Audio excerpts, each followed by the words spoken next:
أعوذ بالله من الشيطان الرجيم. بسم الله الرحمن الرحيم. قال رب اشرح لي صدري ويسر لي أمري واحلل عقدة من لساني يفقه قولي واجعل لي وزيرا من أهلي هارون أشدد به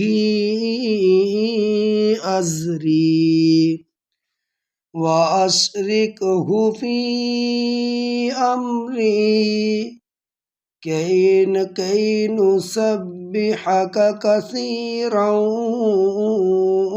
ونذكرك كثيرا إنك كنت بنا بصيرا.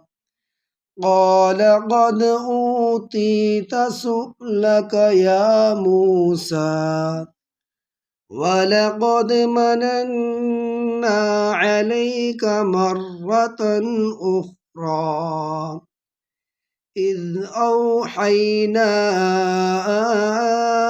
إلى أمك ما يوحى. صدق الله العظيم.